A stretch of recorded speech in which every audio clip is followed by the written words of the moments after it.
तो दोस्तों स्वागत है आपका हमारे YouTube चैनल में। तो देखिए, भारतीय संविधान में आज एक नए टॉपिक की चर्चा करते हैं और वो है सुप्रीम कोर्ट या उच्चतम न्यायालय। और सुप्रीम कोर्ट का उल्लेख है अनुच्छेद 124 में। तो चर्चा करेंगे कि उच्चतम न्यायालय के गठन या स्थापना की चर्चा करेंगे, न्यायाधीशों की चर्चा करेंगे, तदर्थ न्यायाधीशों की चर्चा करेंगे। उच्चतम न्यायालय एक अभिलेखीय न्यायालय के रूप में भी कार्य करता है और उच्चतम न्यायालय के न्यायाधीशों की नियुक्ति कैसे होती है, ठीक है, किस प्रकार इनको हटाया जा सकता है, तो इनकी डिटेल में सबकी व्याख्या करेंगे। लेकिन पहले हम क्रम से जो है अनुच्छेद लिखवा देते किसमें क्या है, फिर इसके बाद इनकी डिटेल में व्याख्या भी कर लेते। तो देखिए, पहला लिखे पॉइंट अनुच्छेद 124। अनुच्छेद 124। तो अनुच्छेद 124 में लिखो उच्चतम न्यायालय की स्थापना और गठन का वर्णन है। डिटेल में बाद में चर्चा कर लेंगे, पहले लिख लो उच्चतम न्यायालय की स्थापना एवं गठन का उल्लेख है इसमें। एवं गठन यानी किस प्रकार उच्चतम न्यायालय की स्थापना की जाती है, उसका गठन किया जाता है, ठीक है, इसकी चर्चा है। फिर लिखो अनुच्छेद 125 न्यायाधीशों के वेतन है इसमें। अनुच्छेद 125 इसमें न्यायाधीशों के वेतन है, यानी मुख्य न्यायाधीश प्लस अन्य न्यायाधीशों के वेतन की चर्चा की गई है। न्यायाधीशों के वेतन का उल्लेख, वेतन का उल्लेख है। बिल्कुल अनुच्छेद 125 इसमें कार्यकारी मुख्य न्यायाधीश की नियुक्ति का वर्णन है। सॉरी 126 है। अनुच्छेद 126 कार्यकारी मुख्य न्यायाधीश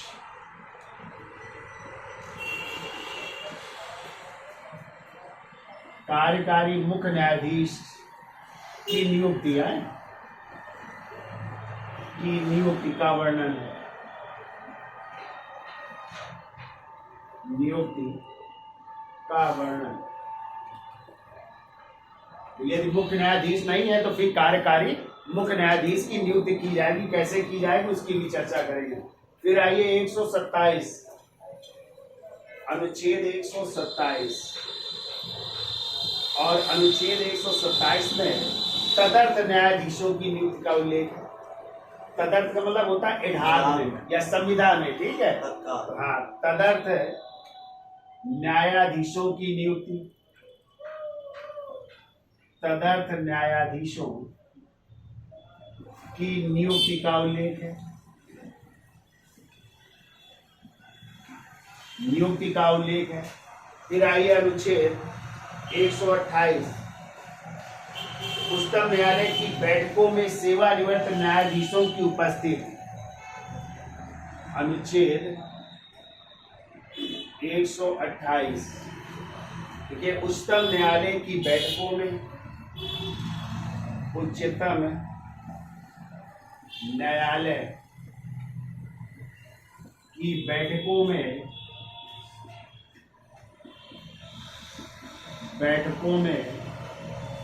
सेवानिवृत्त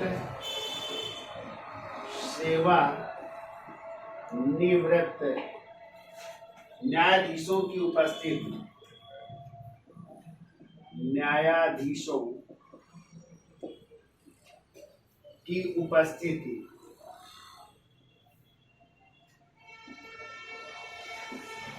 इसका उल्लेख है। उच्चतम न्यायालय की जब बैठकें होंगी तो उसमें सेवानिवृत्त न्यायाधीश भी भाग ले सकते हैं या बैठक में शामिल हो सकते हैं, उसका उल्लेख है। फिर आइए 129 अनुच्छेद 129 और 129 कहता है कि उच्चतम न्यायालय एक अभिलेखीय न्यायालय भी है, ठीक है। तो देखो, उच्चतम न्यायालय, उच्चतम न्यायालय का अभिलेखीय न्यायालय होना का अभिलेखीय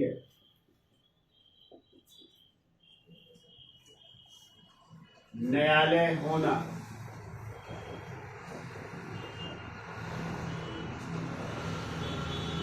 अभिलेखीय न्यायालय होना। ठीक है, फिर को अनुच्छेद 130 अनुच्छेद 130 तो देखिए इसमें कहा गया है कि उच्चतम न्यायालय का स्थान परिवर्तन किया जा सकता है। ठीक है, जैसे उच्चतम न्यायालय आपका कहाँ पे है, दिल्ली में, लेकिन दिल्ली के अतिरिक्त उच्चतम न्यायालय दूसरी जगह भी कार्य कर सकता है, और ऐसा 2 बार हुआ भी है। ठीक है, एक बार जो है कहाँ पे, श्रीनगर में, और एक बार हैदराबाद में इसकी बैठक की जा चुकी है। ठीक है, तो लिख लो, उच्चतम न्यायालय का स्थान परिवर्तन, उच्चतम न्यायालय का स्थान परिवर्तन, स्थान परिवर्तन, जैसे लिख लो 2 जगह परिवर्तित हुआ है, एक लिखो हैदराबाद और दूसरा श्रीनगर है, हैदराबाद और दूसरा है श्रीनगर। ठीक है, यानी न्यायाधीश फिर वहां पे जाकर के सुनवाई करते हैं। अब न्यायालय तो नहीं जाएगा उठ करके, लेकिन जो न्यायाधीश होते हैं सुप्रीम कोर्ट के, तो वो जो है उनकी बेंच जाती है और यहाँ पे भी क्या कर सकती है, सुनवाई कर सकती है। और ऐसा जो है 2 बार किया गया है, एक बार हैदराबाद में और दूसरा श्रीनगर में किया गया। फिर को अनुच्छेद 131 उच्चतम न्यायालय की आरंभिक अधिकारिता, अनुच्छेद 131 में है उच्चतम न्यायालय की आरंभिक अधिकारिता।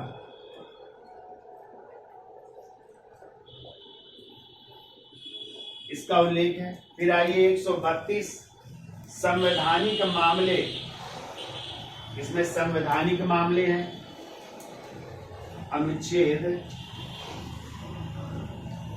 132 संवैधानिक मामलों की चर्चा की गई है। संवैधानिक मामले, फिर को अनुच्छेद 133, अनुच्छेद 133 लिखिए। देखिए इसमें दीवानी मामलों की चर्चा की गई है, दीवानी मामले, दीवानी मामलों की चर्चा की गई, तो दीवानी मामले हैं इसमें, दीवानी मामलों की चर्चा। फिर 134 में फौजदारी मामलों की चर्चा है, तो इसका स्क्रीन शॉट ले लो, फिर आगे लिख देते हैं। तो यहाँ तक ही 134 अनुच्छेद 134 में लिखो आपराधिक मामले या फौजदारी मामले हैं, आपराधिक मामले या कह सकते हैं फौजदारी मामले भी हैं, फौजदारी मामलों की चर्चा की गई है। फिर देखिए अनुच्छेद 135, अनुच्छेद 135 कहा गया उच्चतम न्यायालय एक संघीय न्यायालय है। ठीक है, तो संघीय न्यायालय के रूप में चर्चा, तो संघीय न्यायालय,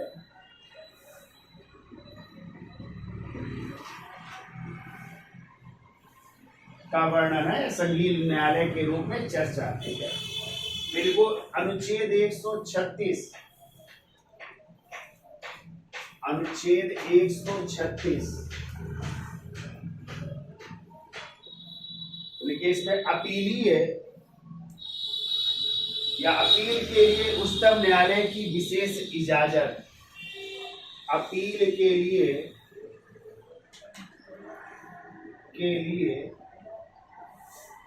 उच्चतम न्यायालय की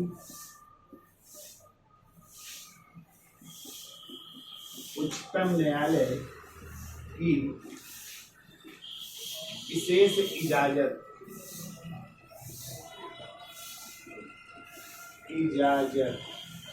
इसका उल्लेख है। फिर वो 137 निर्णयों या आदेशों का उच्चतम न्यायालय द्वारा पुनराविलोकन। अनुच्छेद 137 तो लिखिए निर्णयों या आदेशों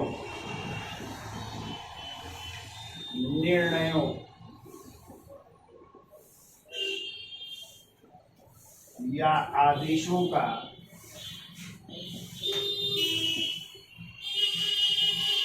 उच्चतम न्यायालय द्वारा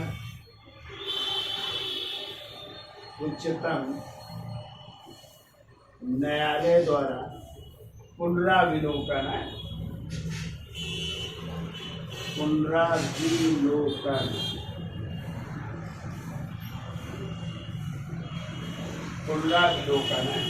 फिर वो अनुच्छेद 138 और 138 में चर्चा की गई वो उच्चतम न्यायालय की अधिकारिता की वृद्धि। उच्चतम न्यायालय की अधिकारिता की वृद्धि।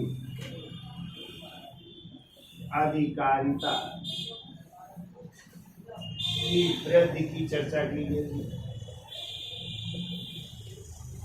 फिर वो 139 अनुच्छेद 139 देखिए इसमें कुछ रिट निकालने कुछ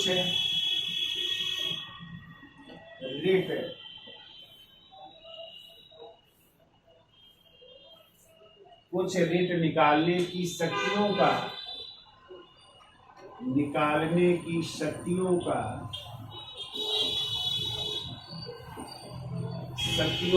उच्चतम न्यायालय को प्रदत्त किया जाना। उच्चतम न्यायालय को प्रदत्त किया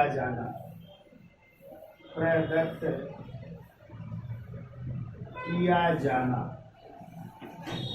फिर वो अनुच्छेद 140 और अनुच्छेद 140 में अनुषांगिक शक्तियां दी गई हैं। अनुषांगिक शक्तियां हैं। फिर आई अनुच्छेद 141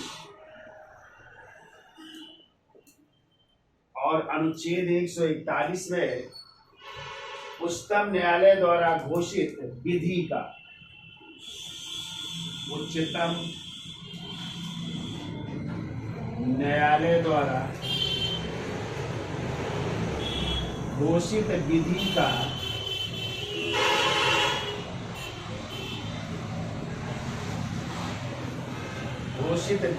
सभी न्यायालयों पर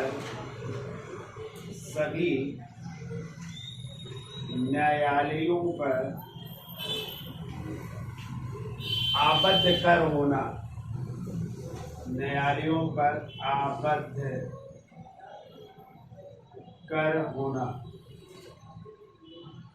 या लागू होना भी कह सकते हैं। फिर वो अनुच्छेद 142 और अनुच्छेद 142 में है पूर्ण न्याय की अवधारणा।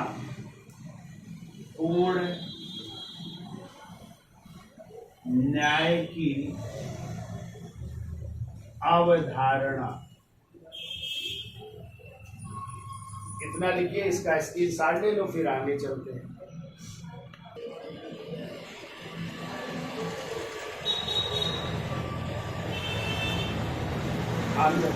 तो देखिए अगला लिखिए अनुच्छेद 143 लिखो इसमें। देखिए उच्चतम न्यायालय से परामर्श करने की शक्ति राष्ट्रपति को है। उच्चतम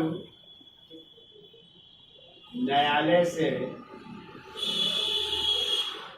से परामर्श करने की शक्ति, परामर्श करने की शक्ति राष्ट्रपति के पास या राष्ट्रपति को है, राष्ट्रपति को। फिर लिखिए अनुच्छेद 144 में लिखिए विधिक अधिकारी व नागरिक अधिकार सहायक के रूप में। विधिक अधिकारी या विधिक अधिकार करूँगा, विधिक अधिकार व नागरिक अधिकार व नागरिक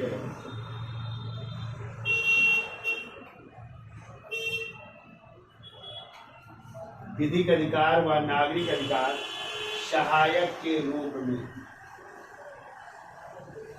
सहायक के रूप में। फिर को अनुच्छेद 145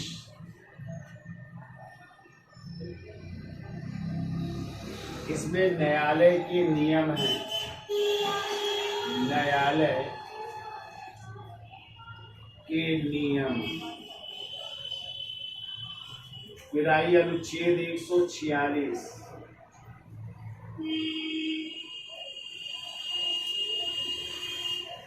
देखिए अनुच्छेद 146 में है उच्चतम न्यायालय के अधिकारी और सेवक तथा व्यय। उच्चतम न्यायालय के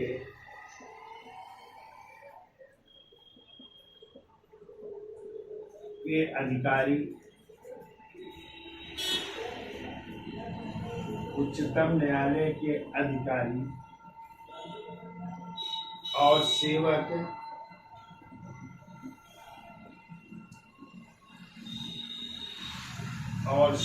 तथा व्यय।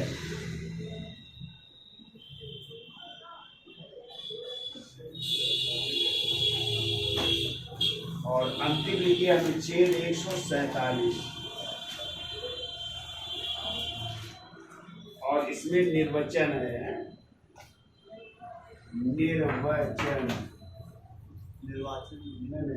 निर्वचन का उल्लेख। ठीक है, तो इस तरह 124 से लेकर के 147 तक आपके उच्चतम न्यायालय की चर्चा की गई है। ठीक है, तो हम मेन चीजों की चर्चा कर लेंगे। तो आप लोगों ने पढ़ा होगा कि यदि आ जाए कि भारत में सर्वप्रथम उच्चतम न्यायालय की स्थापना कब की गई थी, 1773 के रेगुलेटिंग एक्ट के तहत। कहाँ पे? कलकत्ता में उच्चतम न्यायालय की स्थापना हुई थी। ठीक है, और इसके प्रथम मुख्य न्यायाधीश कौन बनाए गए थे? सर एलिजा इंटे बनाए गए थे। जबकि इसमें 3 अन्य न्यायाधीश भी नियुक्त किए गए थे, हाइड, चैम्बर्स और लिमेस्टर नियुक्त किए गए थे। और आपके जो उच्चतम न्यायालय है, जो आज सर्वोच्च न्यायालय, इसका जो आकार है कैसा है? पिरामिड के आकार का है। किस तरह है ये आकार? तो पिरामिड के आकार का है। ठीक है, ऐसे जैसे पिरामिड नहीं होता है तो 3 मंजिला, हाँ, इस आकार का बना है। ठीक है, तो देखिए सबसे पहले आपका आते हैं निचली अदालतें। कौन सी आती हैं? निचली अदालतें आती है, लोअर कोर्ट आती है। ठीक है, और निचली अदालतों की स्थापना हुई थी 1793 में। और इस समय लॉर्ड कॉर्नवालिस थे। कौन थे? लॉर्ड कॉर्नवालिस के समय। नाम सुना है लॉर्ड कॉर्नवालिस का? ठीक है, उसके समय। फिर आप लोगों ने इसके बाद आता है हाई कोर्ट। क्या आता है? High court. और हाई कोर्ट की स्थापना हुई थी 1861 में। ठीक है, और उस समय कौन थे भारत के वायसराय? Lord Canning. 1861 में आया था ना हाई कोर्ट एक्ट, आया था। और फिर जो है 62 में स्थापित हुए थे 3 हाई कोर्ट। कौन कौन? कलकत्ता, मुंबई और मद्रास। उच्च न्यायालय की स्थापना हुई थी। ठीक है, फिर जो है सबसे ऊपर आता है आपका सुप्रीम कोर्ट यानी सर्वोच्च न्यायालय। और सर्वोच्च न्यायालय की स्थापना हुई थी 1935 के भारत शासन अधिनियम के तहत हुई थी ना। 1935 के भारत शासन अधिनियम के तहत हुई थी। और ये स्थापित हो गया था अक्टूबर 1937 में। कब स्थापित हो गया था? यानी कार्य करना उसने अक्टूबर 1937 से शुरू कर दिया था। और ये एक क्या था? संघीय न्यायालय था। क्या था ये? संघीय न्यायालय था। अभी ये अंतिम अदालत नहीं थी, और अंतिम अदालत के लिए हमें कहाँ जाना पड़ता था? प्रीवी काउंसिल लंदन जाना पड़ता था। कहाँ जाना पड़ता था? प्रीवी काउंसिल लंदन जाना पड़ता था। और इसके यदि पूछे जाए संघीय न्यायालय के प्रथम मुख्य न्यायाधीश कौन बने थे, तो इसके प्रथम मुख्य न्यायाधीश बने थे सर मॉरिस गवेयर बने थे। सर मॉरिस गवेयर बने थे। ठीक है, तो ये प्रथम मुख्य न्यायाधीश बने थे, जिसमें दो भारतीय भी थे, MS सुल्तान और MR जयकर करके जो है दो लोग अन्य भारतीय न्यायाधीश भी नियुक्त हुए थे। लेकिन जो आज का आपका ये स्वतंत्र न्यायालय है, यदि आ जाए, इसका गठन कब हुआ? इसका गठन हो रहा है 28 जनवरी 1950। कब गठन हुआ? और जबकि भारत का संविधान कब लागू हुआ? 26 जनवरी 1950 को। और इसका गठन हो रहा है 28 जनवरी 1950 को। ठीक है, तो यहाँ तक तो आप लोग जानिए। यानी आपका जो स्वतंत्र न्यायालय के रूप में ये सर्वोच्च न्यायालय है, उसका गठन यदि पूछा जाए 28 जनवरी 1950 को। ठीक है, और इसके प्रथम जो मुख्य न्यायाधीश बने थे वो थे हीरालाल जे कानिया। और वर्तमान में जो है 50वें मुख्य न्यायाधीश है, जिनका नाम है, क्या नाम है? DY चंद्रचूड़, यानी धनंजय यशवंत चंद्रचूड़। किस क्रम के हैं? 50वें। और प्रथम आ जाए तो हीरालाल जे कानिया। और जबकि संघीय न्यायालय की यदि आ जाए तो सर मॉरिस गवेयर। और संघीय न्यायालय के तीसरे मुख्य न्यायाधीश थे तीसरे या चौथे थे जो है हीरालाल जे कानिया। और वही भी स्वतंत्र न्यायालय के प्रथम मुख्य न्यायाधीश भी बने थे। ठीक है, ये भी आपको याद रखना है। तो 1773 के रेगुलेटिंग एक्ट के तहत ना सर्वप्रथम जो है कहाँ पे स्थापना हुई थी? कलकत्ता में जो है एक उच्चतम न्यायालय स्थापित हुआ था। ये भी आपको याद रखना है। और इसी उच्चतम न्यायालय के प्रथम मुख्य न्यायाधीश बने थे सर एलिजा इनके। तो ये आप लोग पढ़ आए हैं सब पीछे जो है, तो ये याद रखिएगा। और 3 अन्य न्यायाधीश थे। कौन कौन? हाइड, चेम्बर्स और लीमेस्टर। ठीक है, ये भी आपको याद रखना। तो संघीय न्यायालय या सर्वोच्च न्यायालय का आकार कैसा है? पिरामिड का, या किसी को कह सकते हैं शंक्वाकार है। कैसा है? पिरामिड के आकार का है या शंक्वाकार है। ठीक है, पिरामिड या शंक्वाकार आकार का है। ठीक है, तो सबसे नीचे कौन सी कोर्ट? लोअर कोर्ट, यानी निचली अदालत है। ठीक है, निचली अदालत होती है। और इन निचली अदालत की स्थापना हुई थी 1793 में। किसके समय? लॉर्ड कॉर्नवालिस के समय। दूसरे नंबर में कौन सा आता है? हाई कोर्ट, यानी उच्च न्यायालय। और उच्च न्यायालय की स्थापना हुई थी 1861 के हाई कोर्ट अधिनियम के तहत। और उस समय वायसराय कौन थे? Lord Canning.